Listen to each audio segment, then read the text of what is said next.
Afternoon. Welcome to the Manetti Shrem Museum. My name is Juliana, and I'm a Visitor Services student staffer. Before we begin today's program, we should take a moment to acknowledge the land on which UC Davis sits.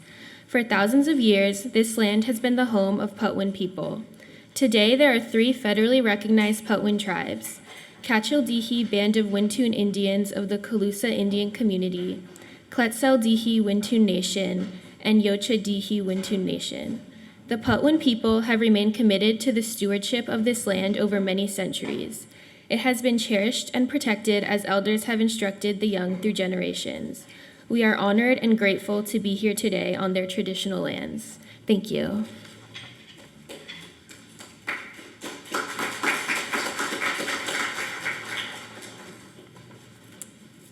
Good evening. First, a friendly reminder to please silence your cell phone.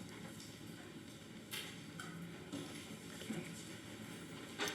We would like to express our appreciation to all of you for your warm welcome on behalf of the students, faculty, and staff of the Department of Art and Art History.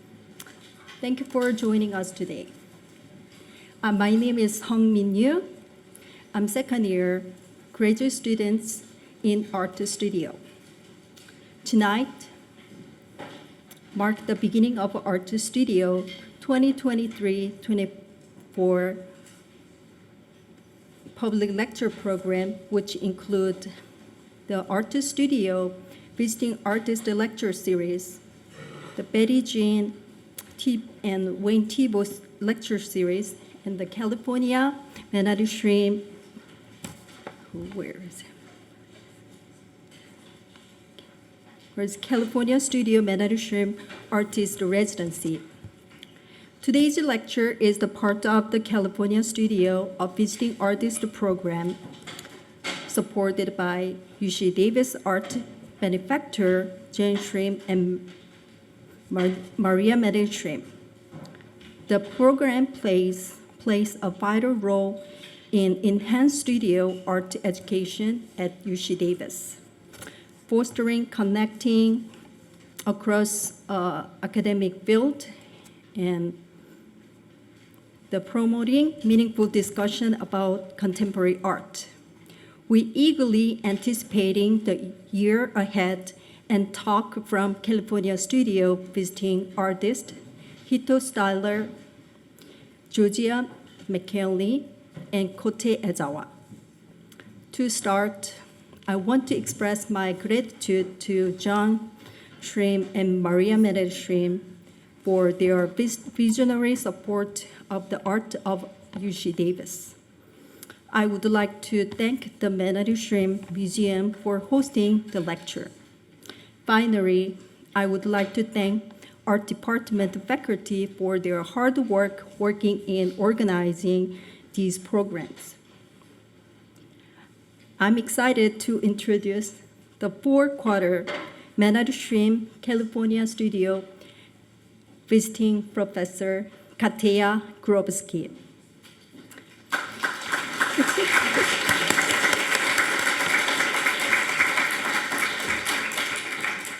Katya Grokhovsky is a Ukrainian-born, New York City-based multidisciplinary artist. Her work explores cultural identity, labor, body, history, and the self in installation, sculpture, painting, drawing, fiber, video, and performance.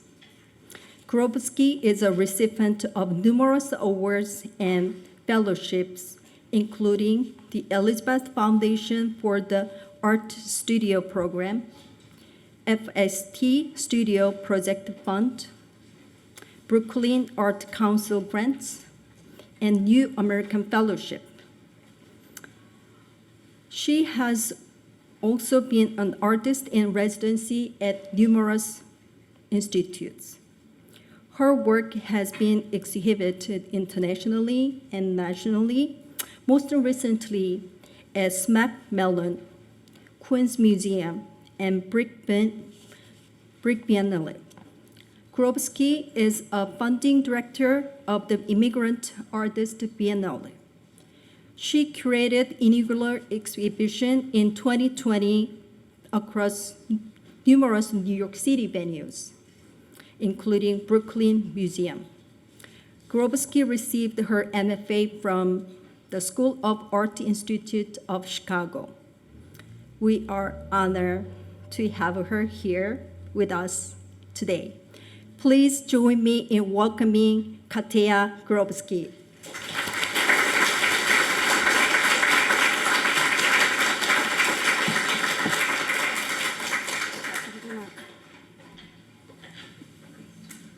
All right, visual sightline. Okay, all right. Thank you so much for inviting me to California, to UC Davis. I would like to thank specifically the California studio Manetti Shrem Residency at UC Davis for inviting me to be here in the fall quarter. To the UC Davis Art Studio Department for hosting me, to faculty and students for having me in the department. I'm happy to share my work with you here today. Thank you for joining us. And to the Manetti Shrem Museum for hosting the talk today. And I'm going to dive in, so let's go.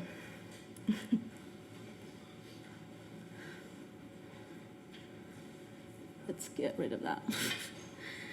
Okay, so can you hear me well?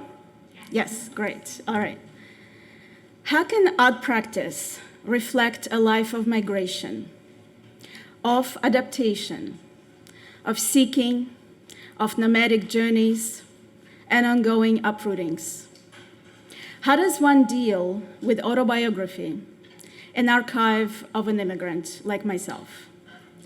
From Ukraine to Australia to USA, my adulthood has been constructed by immigration. Having numerous identities, passports, languages, and homes I have inhabited and traveled to, how does my art travel with me? I get asked a lot. It adapts as well.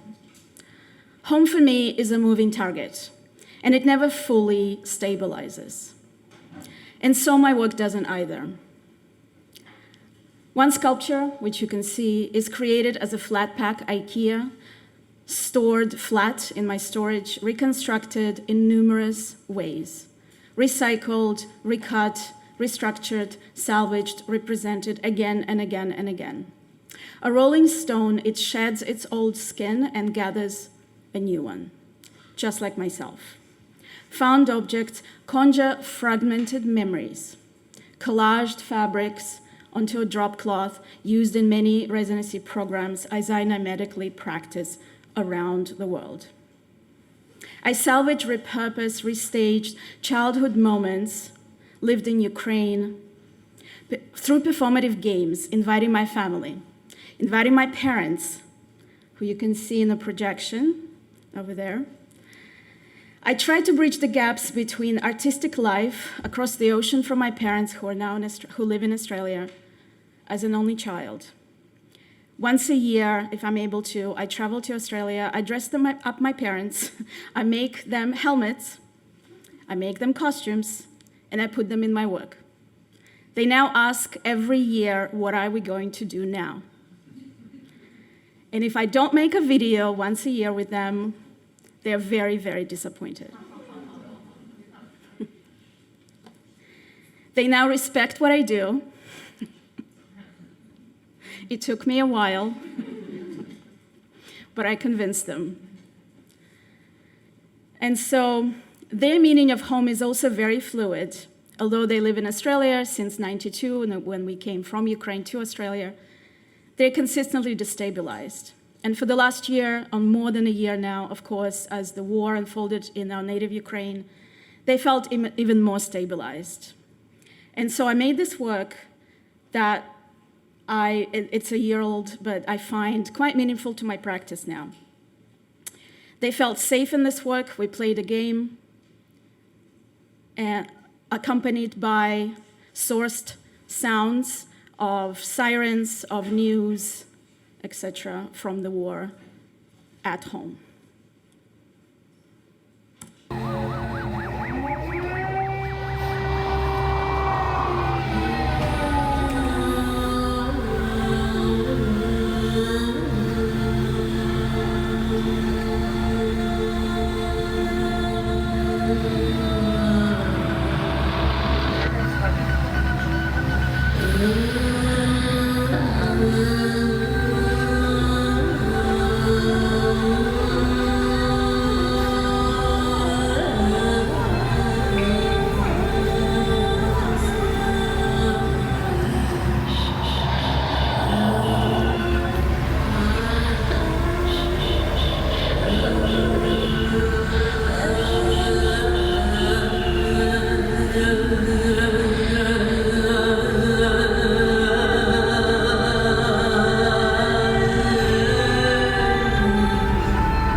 citizens to stay home after explosions were heard in the capital. Let's just listen in for a moment there.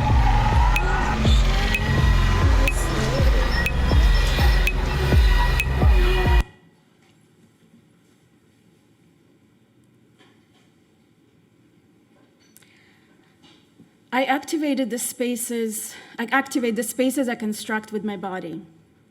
I show you my drawing, which I make as I live and breathe, daily sometimes. I am in my work because I have to be, or I am nowhere. Art saves my life every day. I embody my childhood pigtail self. I cut my hair just like my mom did when I was 10 years old. I'm now a woman living, traveling, making art in faraway places.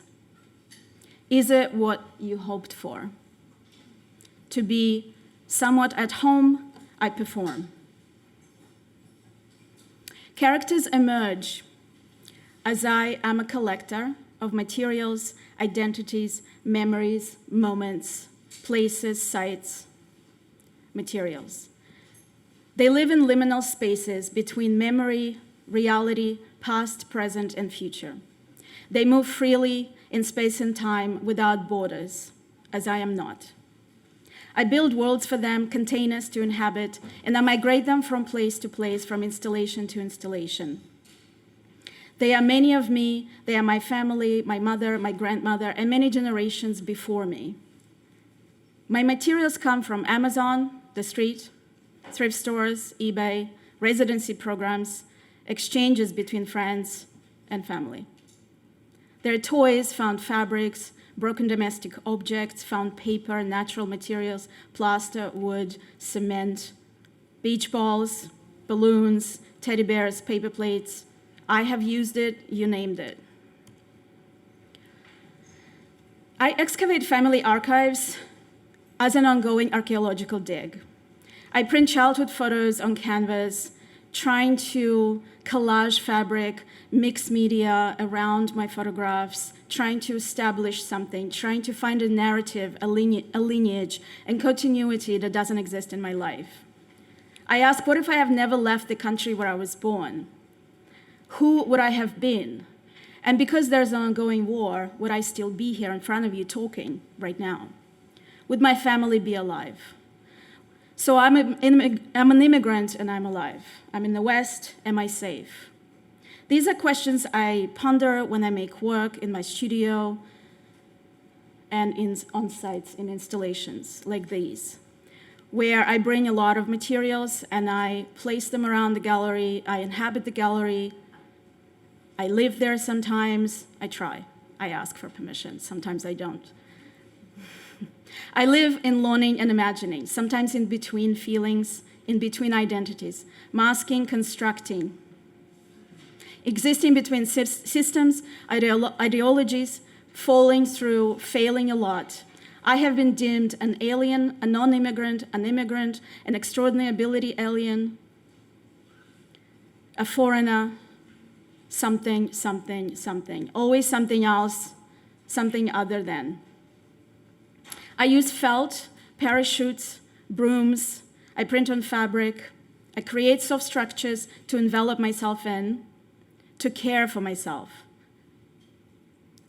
Sometimes I truly seek permanence in these impermanent spaces. Parachutes have become a staple in my work, but they are old, they're vintage, they're sourced often on eBay. They don't really do much, but they give me comfort. They are a metaphor for a life that's often uprooted time and time again.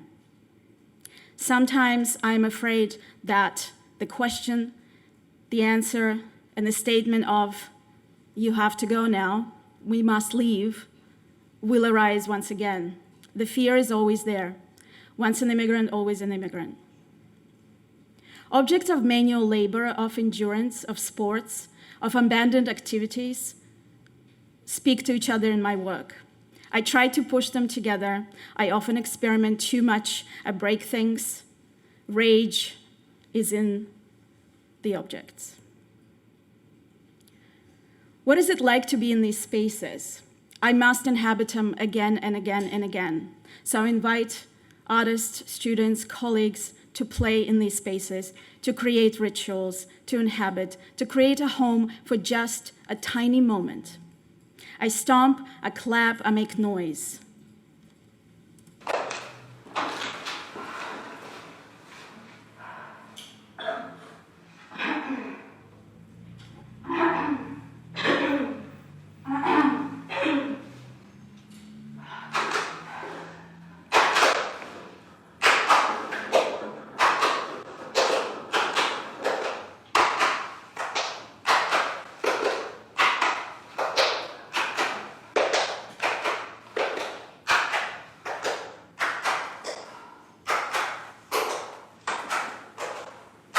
I attempt to have some presence here. I attempt to have a voice here. Sometimes unheard, sometimes silenced, sometimes erased, sometimes successful. Exhibition to exhibition, residency to residency, seeking a place, never finding.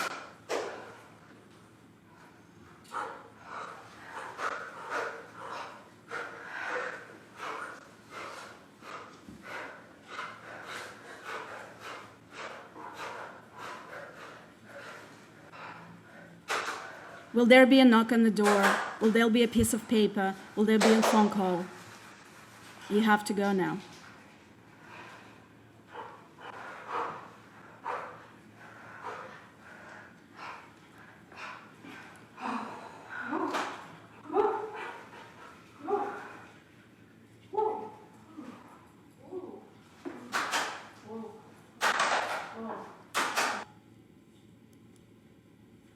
So where does one go? She goes to Fantasyland. Imaginary place of decaying capitalism and consumerism. A peripheral vision conjuring up a playground of leftovers, 60-foot long, hand-dyed vintage parachute canopies, 12-foot beach balls, 8-foot teddy bears, 12 sculptures, mannequins, skeletons of carousels, mattresses, videoworks strapped to their backs, plaster bandages holding toys together, chicken wire teddy bears, wallpaper painting mural, shapes of people she lost or never sees again, a mirage, a nightmare of toxic color and cheapness, a sugar cake, a sugary cake, nausea of being, of migrating, of waiting to belong, trying to be happy, trying to be human. Seduced into the American dream, land of opportunity, always waiting, a toxic sunshine, a beacon of hope rotting on the inside. Everything is bigger and brighter and better. A surplus land of stuff, mixed into a soup of lucid subconscious space, of desires, of dreams, of wishes unfulfilled, an American dream. And just as I arrive and I receive my green card after a decade of living in America, I question my being here. Is it the happiest place on earth?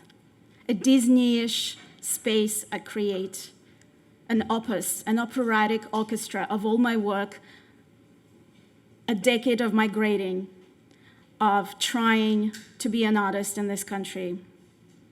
This exhibition was staged at Smack Mellon 2021 in one of the largest spaces in New York and felt like an arrival and a departure at the same time. Now, possibly stabilizing, but still living in a fantasy land. Bodily things glitter, sculptural collages, assemblages, mashed together, overcrowded, oversaturated, always in a hurry. That's how it felt being here for so long, trying and trying and trying and trying and trying and trying. And so I invite others to share the space with me. I begin collaborating with dancers and sound artists.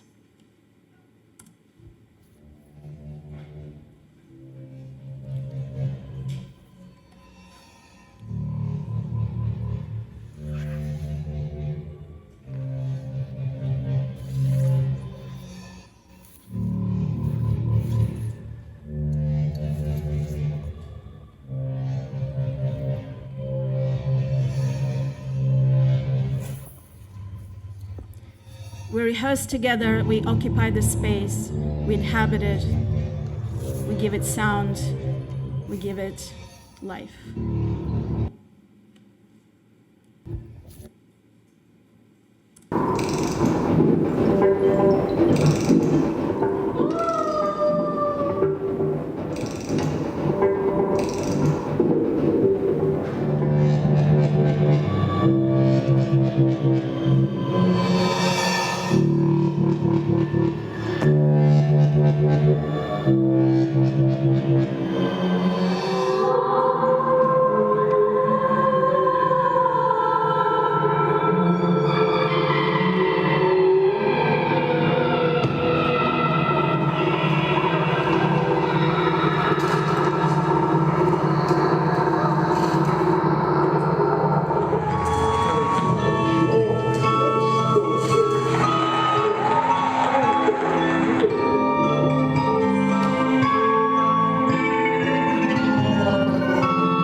The home of the brave, here I go, here I've arrived. I live here now, I'm becoming American, what does it even mean? The paradise of illusion is now lost. I'm here, I take part, I partake, I'm also the problem. I bring elements of my work outside, outdoors, to New York streets, to famous sites, to occupy, to try, to fit in, to say, here I am, I've been here for a decade. Here I am, I'm one of you. I invite dancers again to inhabit these spaces with me.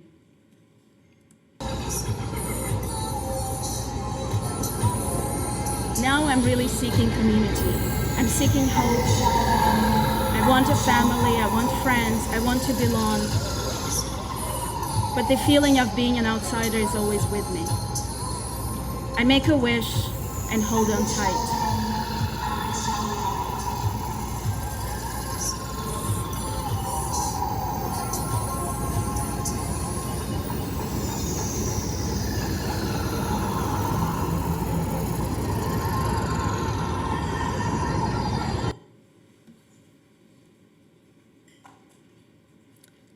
Is there a there there?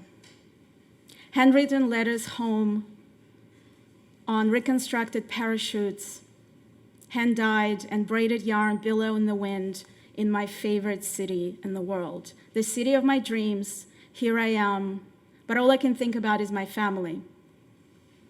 And so I make another project with my family, which I began in 2017, going backwards now. Working with my grandmother. We look alike. She's now 98, about to turn 99, a century. Once again, I look to my family for support, to inhabit my work. I talk to my grandmother over a 3-year period every year about her being a survivor of World War II in Soviet Union.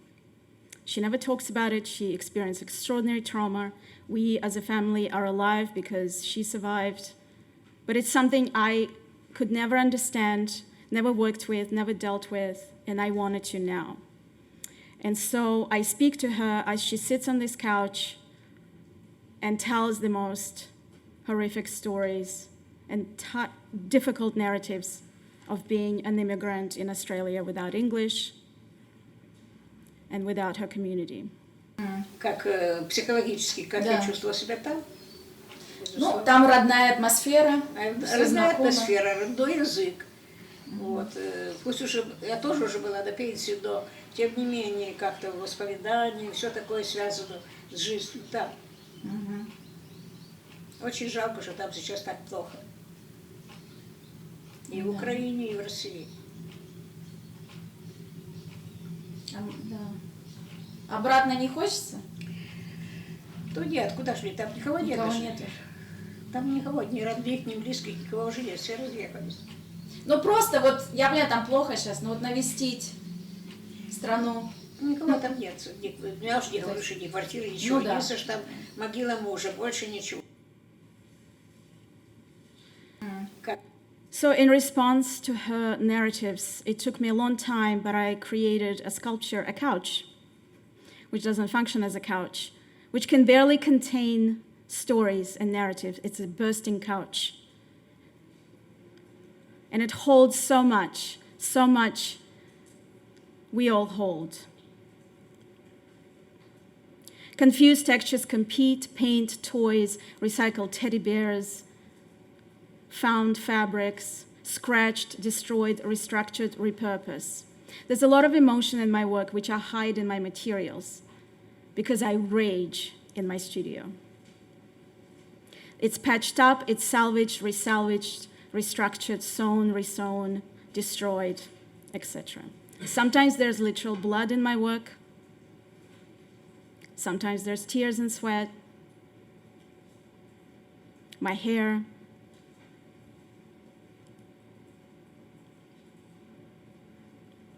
I become her. We look alike, and I become her. I perform and retell her stories again and again and again. And I make my own furniture, a bursting chair, smaller, but it's coming, it's happening, it's accumulating. My baggage is now also big. I'm aging. I'm accumulating, I'm traveling, I'm gathering. You can't sit in it, but you can feel it bursting at the seams.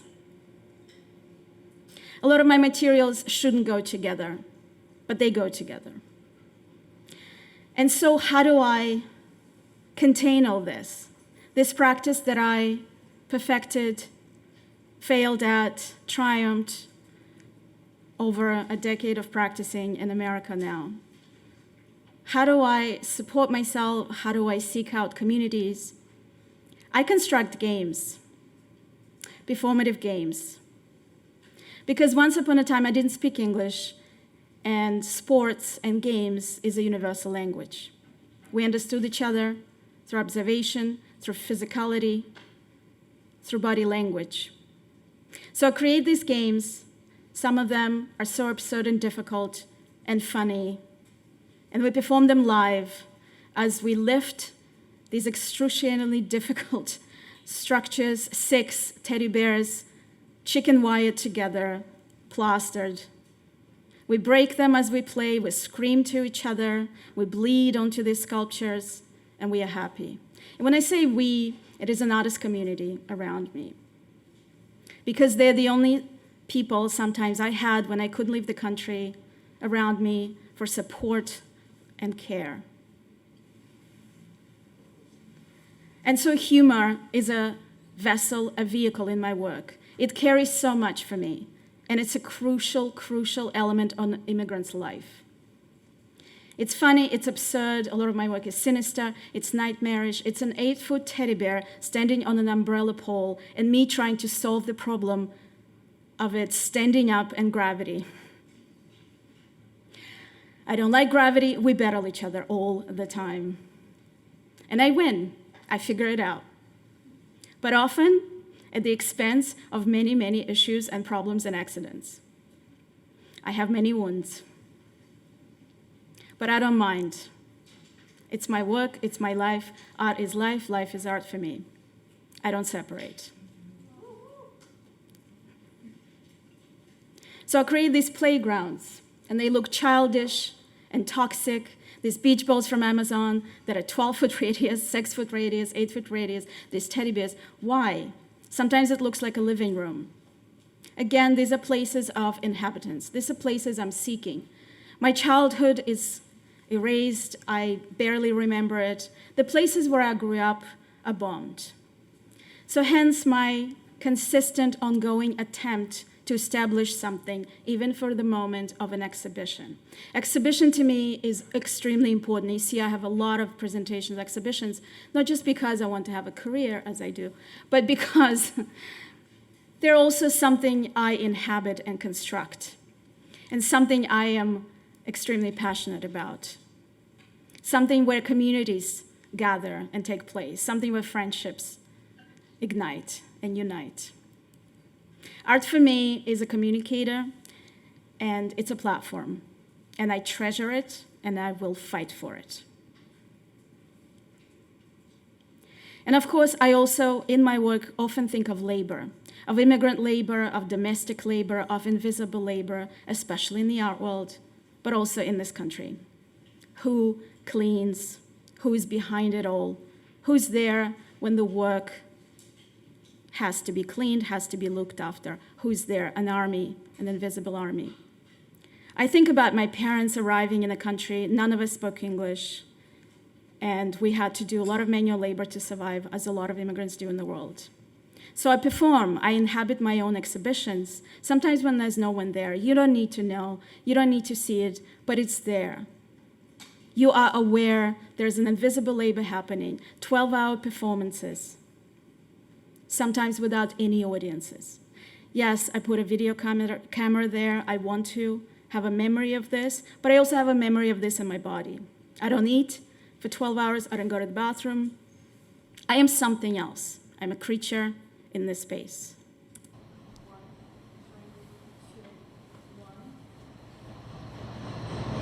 Three, two, one. 3, 2, 1. 3, 2, 1. 3, 2, 1. 3,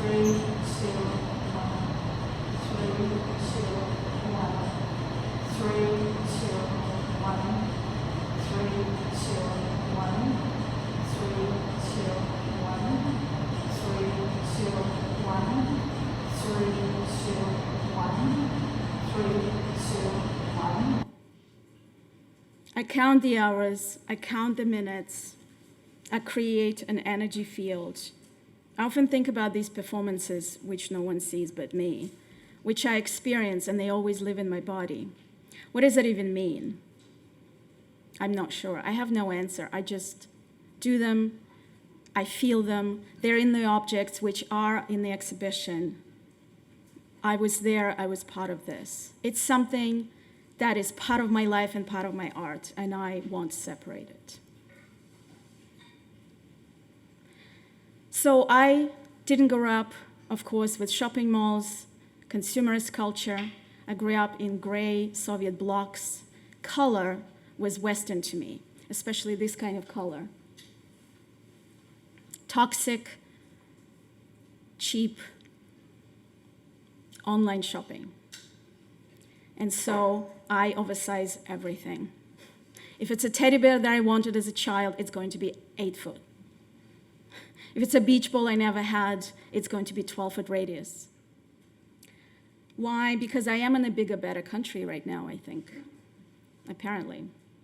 So my installations became bigger and bigger and bigger. And yes, how do I deal with this? At this point, I didn't have a studio. This is 2018, an exhibition in an academic institution in Pennsylvania, Muhlenberg College. How do I deal with all these objects, pushing them together, mannequins, teddy bears, coat racks, all mixed into this symphony of desire, overconsumption, consumerism, and capitalism, decaying, decaying, decaying. Inflated desire just consuming me as well. I'm happy, I'm a kid, I want to play. But I'm an adult, so I'm gonna play with big toys. So I invite someone, students, an a cappella group, to share the space with me once again and to accompany this installation of overconsumption and consumerism by Britney Spears.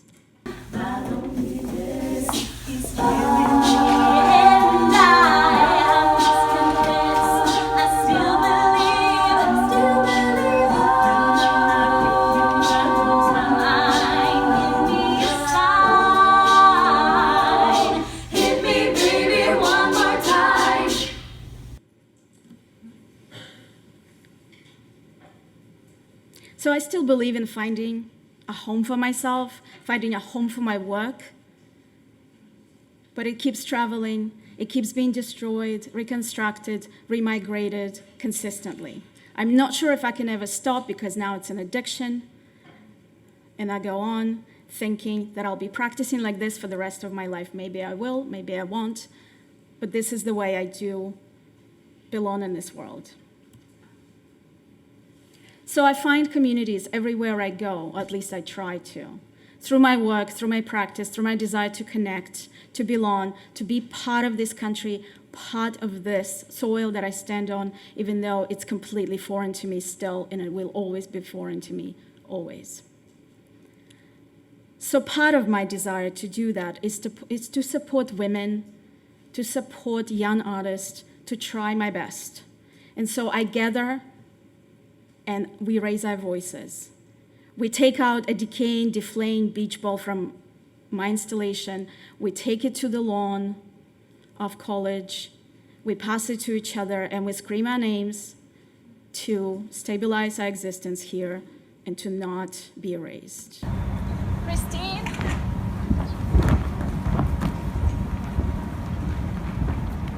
Jade? Sarah?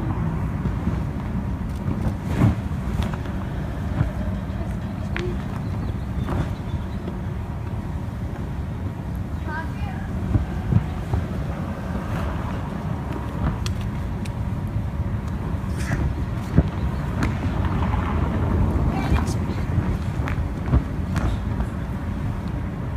Sarah? Christine?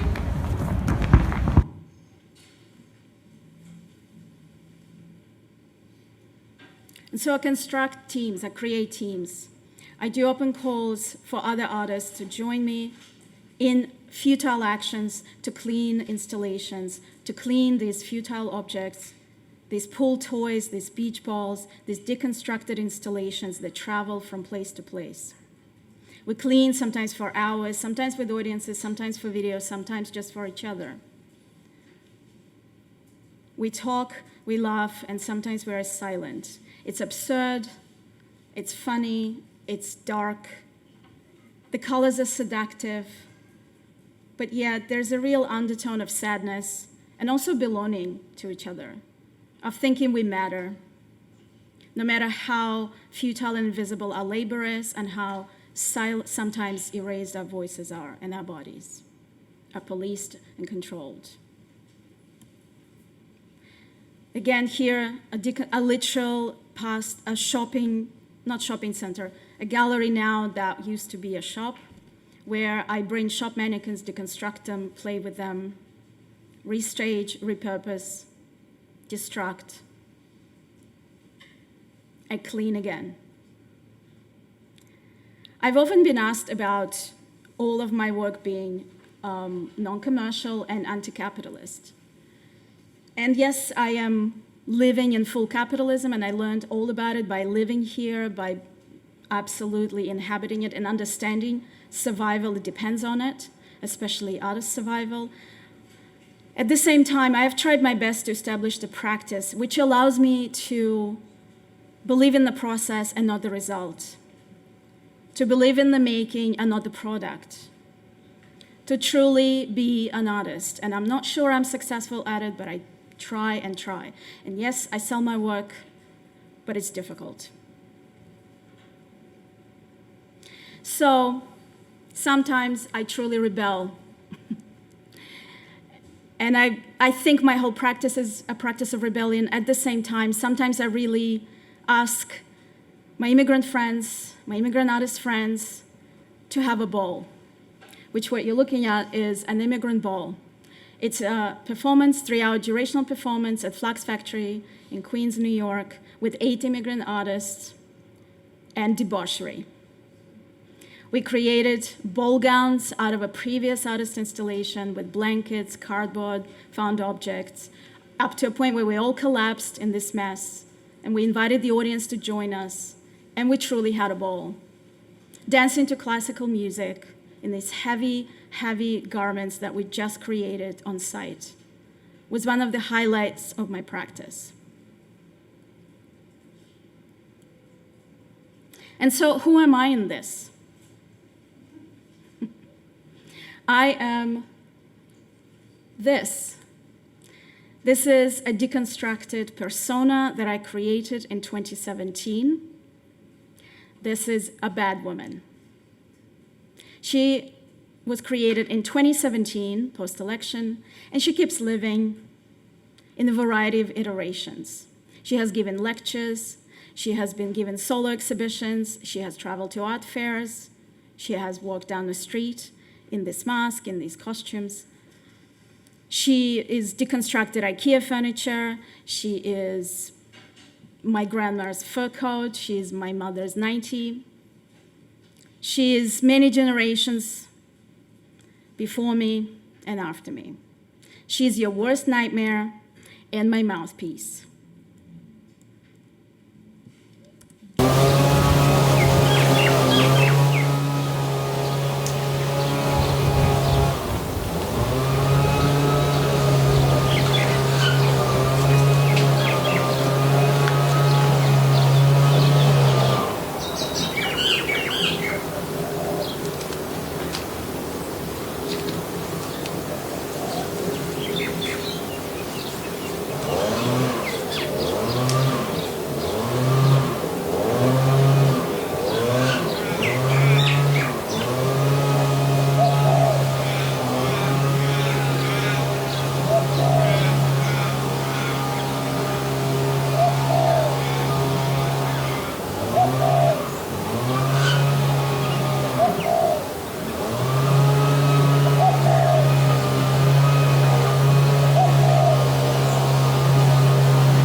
Once again, this was filmed in Australia in my parents' backyard at 6 a.m. with a neighbor just starting a lawnmower.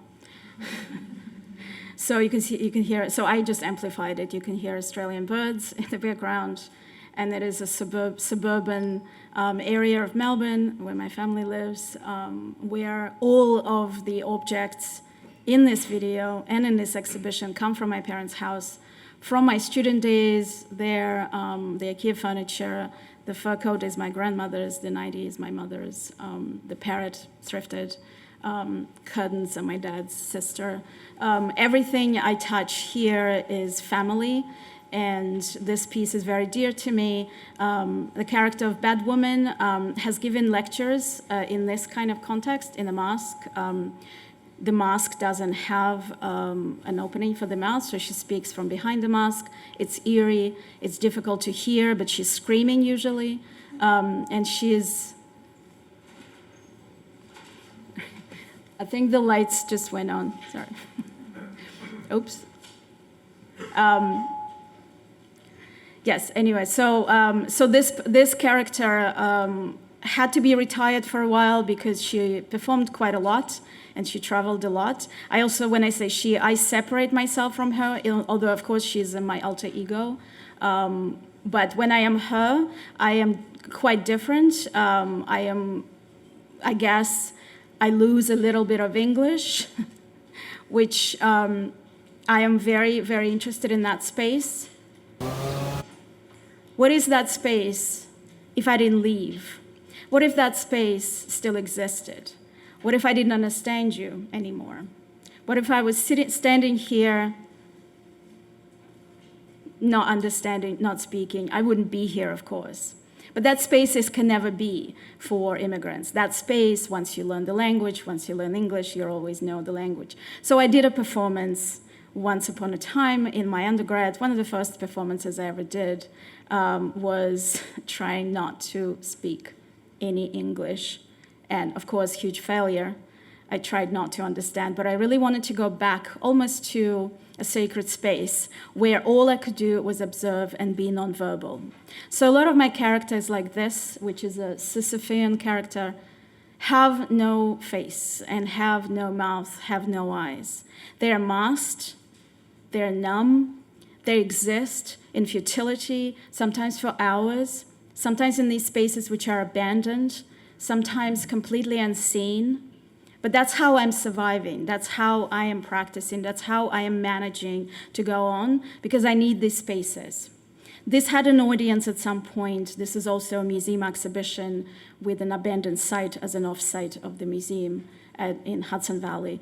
But I look at these spaces as spaces where I've lived, spaces I was privileged enough to be invited to live at, because my objects, this space was flooded, so these objects at the end were basically knee-high in water, so nothing there was electrical, basically. The light was brought in and taken away after the performance, and some of these objects, I guess, stayed in the space and are probably decaying. This was 2015. And I'm curious about these sites because I exist in those sites always and forever, just like I exist somewhere in Ukraine. Somewhere a child is now an adult. And I imagine her, this other persona, this other woman that I've never met, will never know, who never came here or to Australia or didn't migrate. What does that mean? So a lot of my work answers these questions, just maybe for me, just somehow, just for a little while. Just maybe if I find these objects on the floor, maybe it'll make me feel like home, just for that moment. And so how am I doing it? How am I, with all this sometimes sadness and nostalgia, I find communities, and I construct communities. And so I turn to curating, I turn to organizing, I turn to social practice. And one of the biggest projects of my life, and I think is now becoming my legacy, is the Immigrant Artist Biennial, which is now dear to me. It is a project that was established in 2018, I was fundraising for it. 2019, it was basically established as an entity, a project, something, an artist-run organization, basically, fiscally sponsored by New York Foundation for the Arts. It is currently ongoing in New York. Before coming here, a couple of weeks before I came here, I launched the biennial, and I'm not curating it this year, but my team is curating. There's 3 curators who are listed there, who are Catherine Adams, Anna Michaela Ekstrand, and Bianca Baraghi. Everyone comes from different culture, different circumstances, we all come together. This biennial has become a vehicle for me to come outside my studio, to step into the world, to invite others to inhabit spaces.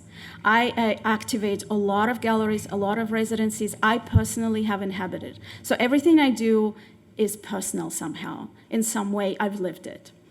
And this project has come out of me working in a lot of, in New York Foundation for the Arts, Immigrant Artist Mentoring Program, in a lot of different sites working with immigrant artists. And I decided that I needed a biennial. It took me a while to understand why, but this is where it is now. Of course, because of pandemic, we launched in March 2020 at Brooklyn Museum. Out of all times in the whole wide world, we shut down a week later and reopened only one exhibition out of many that were planned in September of 2020 with 11 artists at Elizabeth Foundation for the Arts Project Space Gallery. So we postponed it till 2023, so it's essentially triennial, but it's currently happening. You can look it up. That's our website. And it's something that really connects to my work. I am a director of it. I'm a founder. I deal with it every single day right now. I talk to my associate director, Anna Michaela, every single day, every single night. Sometimes I stay up. I have to get up 6 a.m., 5 a.m. to be in New York on time, virtually, here. But I'm excited to share this project with you, just so we can go into it in discussion. But I wanted to end on this note as I took you on a journey of my practice and ended on a very public project. So from personal to political, from personal to universal. Thank you very much.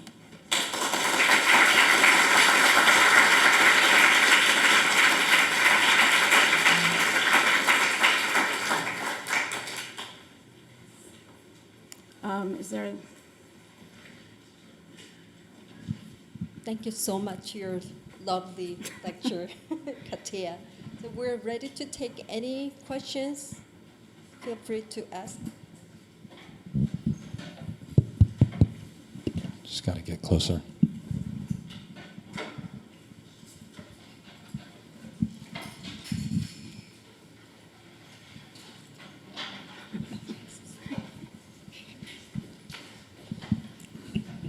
Thanks, that was so inspiring. Something I was curious to hear you talk more about is I noticed in your performances that you were often, evoking these repetitive gestures, and I was wondering if you could talk a little bit more about the role of repetition in those works and what you were conjuring. I think repetition is very soothing to me, and it comes naturally as kind of a gesture of, it's almost ritualistic, and it's sort of trying to establish a particular energy in a particular space. And I think repetition, just in a lot of ceremonial rituals and a lot of dance. I also have a dance background and a ballet background, so repetition is a huge part of my early childhood. And also there's particular discipline to repetition in sports, in everything, even in visual arts and drawing. Something, you repeat and repeat and repeat. So repetition becomes then quite natural, performative, and I feel like it sort of needs to happen to lead to something, to construct something, a space where other things can happen. So repetition also lulls, if there's an audience, sort of lulls the audience a little bit into a mesmerizing space, a dreamland of some sorts.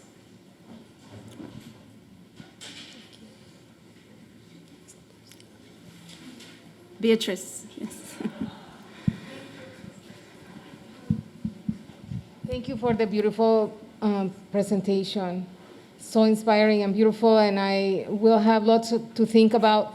I wanted to ask you a question about a sentence that you read, where you said that color, bright color, was Western to you and toxic. And I wanted to ask you about that, and if you could speak more about that and about how color to you is something foreign, and why do you feel that your past and the different trajectories of your migration are not populated by color, and if color belongs to industrialization, and why do you feel that way? Thank you, Katya. Congratulations. Thank you. Thanks, Beatrice. It's an interesting question because I really, I love color. I use it a lot. You can see my work is full of color. And it's something that really blossomed and kind of blew up when I arrived in Australia and saw my first shopping mall. I remember that very clearly because I fainted. I fainted from a smell of perfume, like the noise and the color and the lights. I've never seen anything like it. So to me, that was so overbearing and overpowering that I associated with kind of arrival in the West. But it's also because I grew up in Soviet Union. So at the time, Ukraine was in Soviet Union. And it was gray blocks, communist blocks, with red banners. I mean, that's kind of, barely any advertising. Our shops had no color except, if you go to a market outside, you'll have vegetables and color, but it was just something really drab. Uniforms were brown, everything was so drab, brown and black. Just everything was really toned down. So color to me, unless it's sort of calling to action, which was red usually, and communist slogans everywhere, the color of something shiny, or the color of these beach balls or teddy bears, which come in that pink and red and lime green or something, that never, or lime or lavender, that was never part of my life, and I always wanted that. So I think that desire as an adult, oh look, I have a production budget, and instead of constructing something much more fine art, I just go crazy on Amazon, and then all these objects arrive, and then I'm absolutely the problem, but I can't stop. So, and I think, here I am in America doing exactly what I'm supposed to do. So, of course, my instinct, though, as a kid of immigrant parents who save everything and repurpose everything, I save everything and repurpose everything too, but in my work. So then these teddy bears become absolutely ridiculously decaying. They're cut up in so many different ways. And the teddy bears that I first got in 2018, I have just had an exhibition, this is 2023, with some of the leftovers of these teddy bears. Again, they're going to be repurposed, and until they really, either someone buys them or they die somewhere in the landfill, I'm not sure.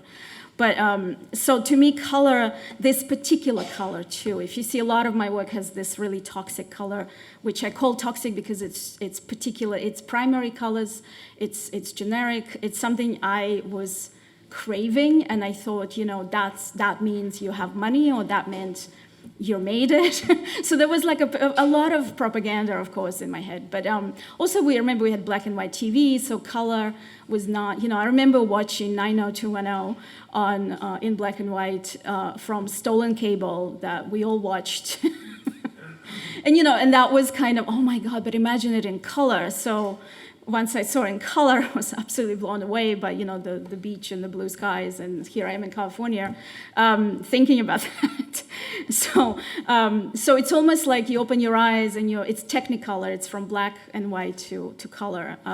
So I still can't get enough of it. Although you'll see, I'm sort of stabilizing here, and I'm coming down a little bit my color. I'm softening my color palette, and I'm sort of much more mute now because I feel, okay, I have had a decade of this absolutely oversaturated toxic color. I've played, and that's why that exhibition at Smack Mellon, my biggest exhibition, had so much color. I wanted you to come in and think almost, oh my God, I wanted this cake, and now I ate it, and I'm I'm going to throw up.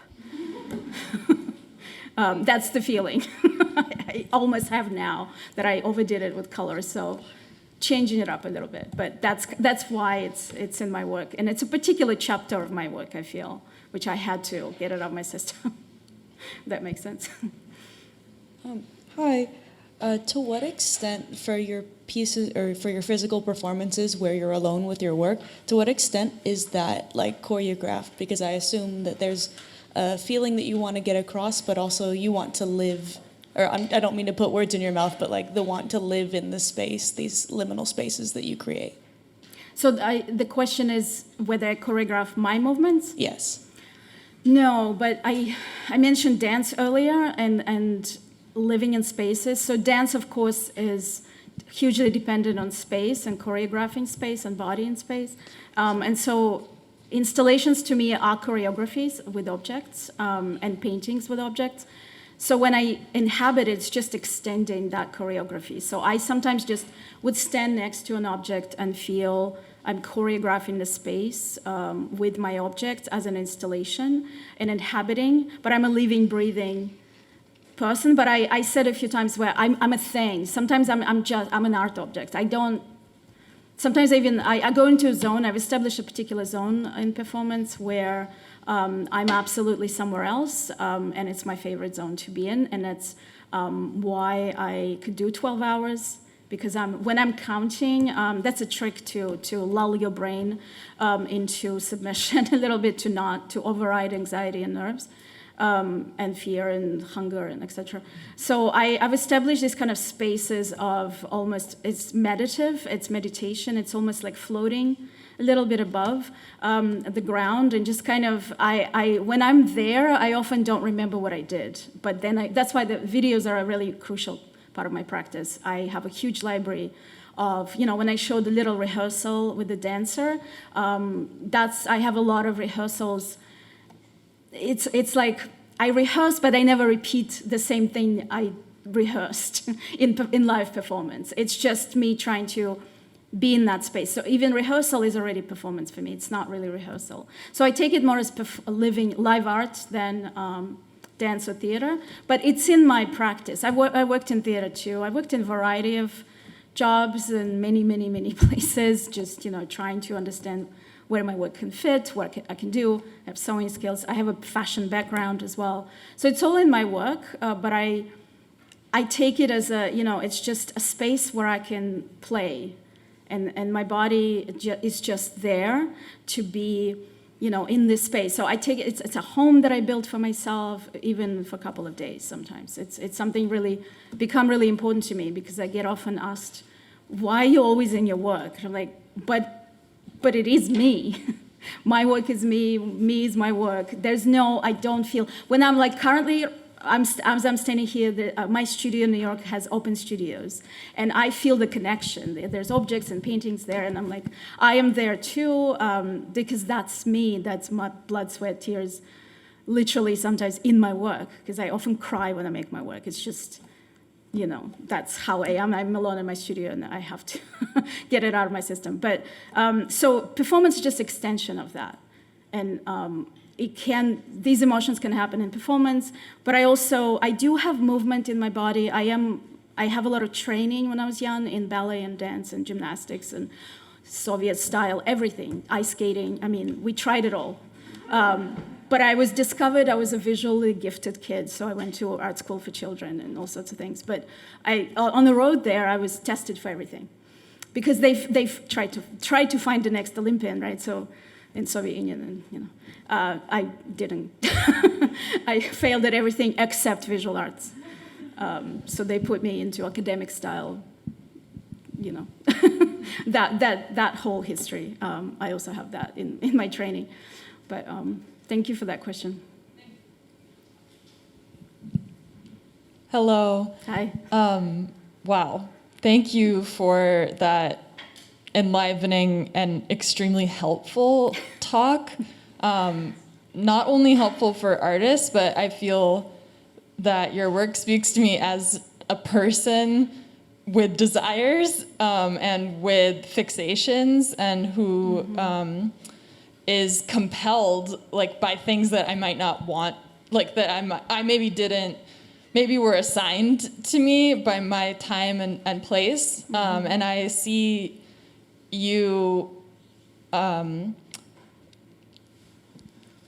seeing very clearly your own circumstance and condition and choosing to satisfy your wants like as they show up, like choosing to work with circumstance as it's presenting, and choosing, and there's a lot of effort. Yes. There's a lot. You are not skipping. You're going like through like the thick of everything and choosing to deal with it and work with it. And it strikes me both in seeing the work and in hearing you speak to it. You're engaging very actively in compulsion and engaging like as an actor, like as the player, not necessarily as like the played, but you're kind of dancing like between that. And I'm curious about if you feel like you are sort of willing, if you ever feel like you're sort of willing like the circumstance, like if there's an effort that goes into like continuing to be stuck moving around, like and if you're sort of like willing it to keep going. And then I was also curious about whether there's like moments of effortless, like if you've experienced effortlessness or like a kind of giving of yourself into, like if you stop making that effort, what happens in your work? Yeah. I mean, I think I definitely have now perfected the impermanence, if that makes sense. My process of creating my work is now quite a methodology, because I am very interested in boundaries and complete chaos. And how do you, that's kind of my life. I mean, I am traveling this whole academic year. I have another residency straight after this with a 2-week break, winter break, across the country. So I love it, right? Like I'm so, I tend to thrive because in these circumstances because I had to once thrive or perish.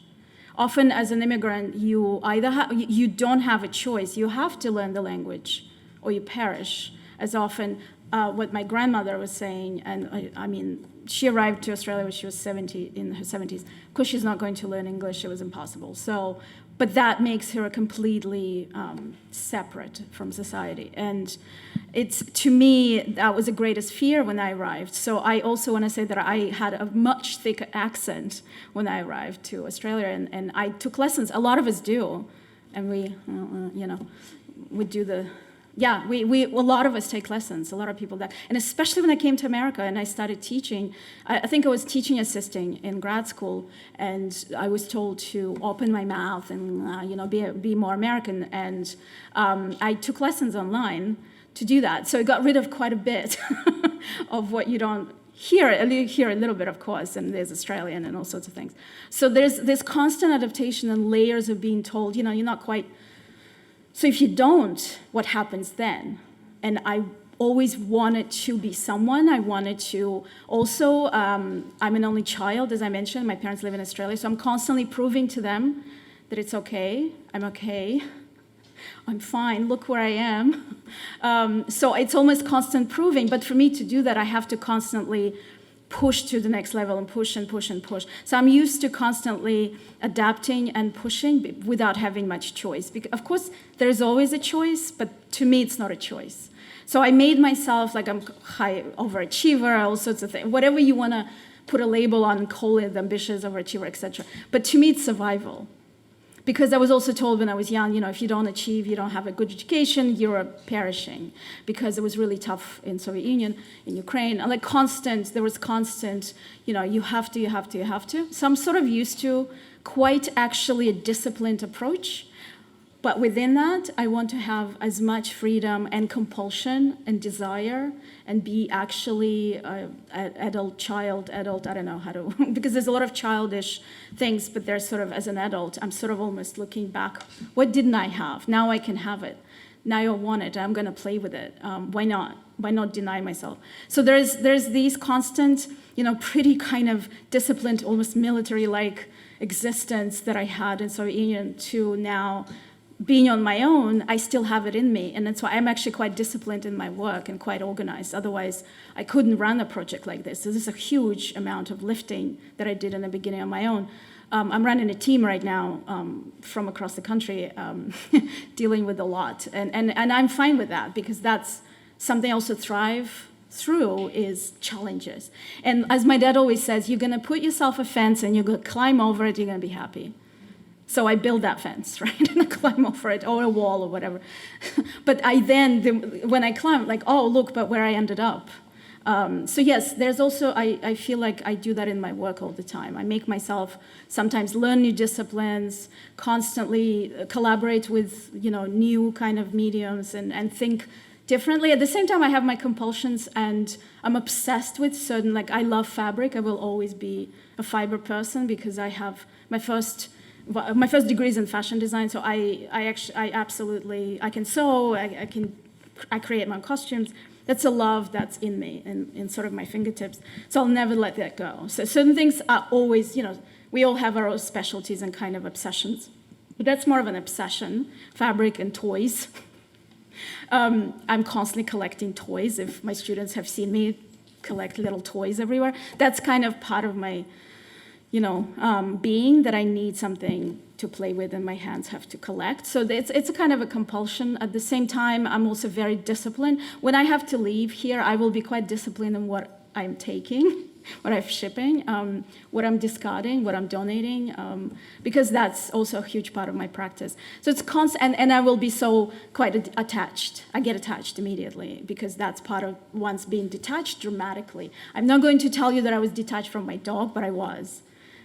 As a 15-year-old, we had to leave my dog behind. I mean, certain things are traumatic in my life, and yes, it's at the dog, but we know it's extremely true. I made a piece about that, and I'm gonna cry, so I'm not gonna get into that piece. But I had to leave a dog behind that was my puppy, right, that grew up with me in Ukraine. So certain things in my life there's a chasm that happened that can never be sort of salvaged. So how do you? You adapt, and I believe in thriving, not constantly struggling and surviving, because it's just otherwise, it's very difficult. It's also very, very, very difficult to be an artist, and can I just say, to be a woman? So I am going to constantly up my own game, if that makes any sense, with whatever absurd challenges I'm going to construct, in front of myself. Thanks for that question. Hello. Thank you for this wonderful talk. My question was, do you feel like your work is vulnerable? And how do you view that vulnerability? Do you think it's a strength, a weakness? And what kind of role does vulnerability, this quality of vulnerability, play in your life and your work? The work is quite vulnerable. Not all work. There's... I think of a difference. Sometimes I can feel which pieces are much more vulnerable. There are certain pieces that I hold dear and I won't let go of. I think a lot of artists have those in terms of like literally in my place where I live. But or certain pieces that are somewhere in the world, and I think of them often, and they feel so vulnerable to me. But they feel vulnerable to me. They don't feel vulnerable to anyone else, and I think that's totally fine. I might have been in a particular moment in time when it was so difficult. For example, the piece with my parents, although that's very, very playful, that's actually right during the war, when the war broke out in Ukraine, February 2022. I left the residency program and flew to Australia to be with my parents because you'd think Ukraine, war, Australia, but that's how immigrants feel everything so deeply, and we have family and childhood friends there. And so that piece to me is actually quite vulnerable, and hence, I put them in these absurd helmets, call them helmets, I don't know. because I wanted them to be safe and isolated and somehow playfully play in this absurd game in this field of fog. But to me, this piece actually feels quite, emotional. And you don't need to feel it, but it's there. So certain pieces, I leave out vulnerability per se, sort of kind of, which very literal, but it's there in terms of when I made it. And of course, I have to say performance, any live performance leaves you vulnerable. And this is addictive. Performance is adrenaline. It's one of those mediums that's very difficult, but also exciting. So I am kind of addicted to it. You can tell. And I totally stand by it. I don't mind. I will perform. I have performed hundreds and hundreds of works. Sometimes weekly in New York, I would go around different galleries with my suitcase and would be invited to do all sorts of things. And I feel vulnerable every time, even though I've done it so many times, because there's always a moment of failure, there's a moment of danger. Anything can happen, especially if I do anything on the street, which I've done not often, but a few times. So there are moments in my practice which feel much more vulnerable than others.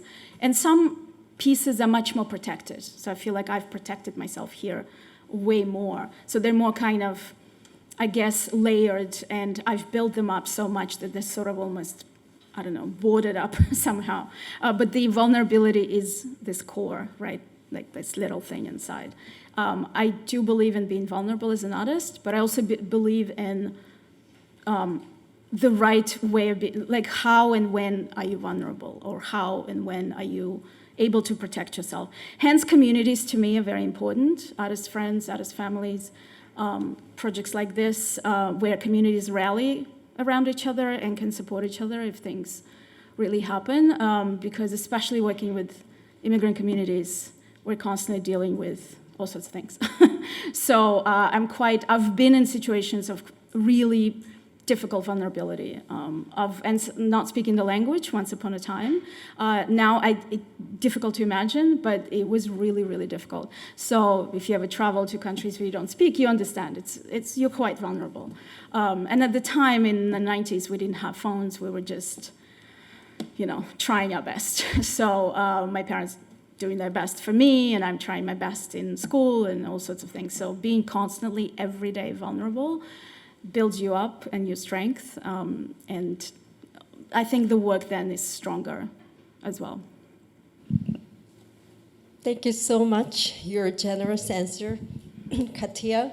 And thank you for attending today's lecture. Yeah. Thank you.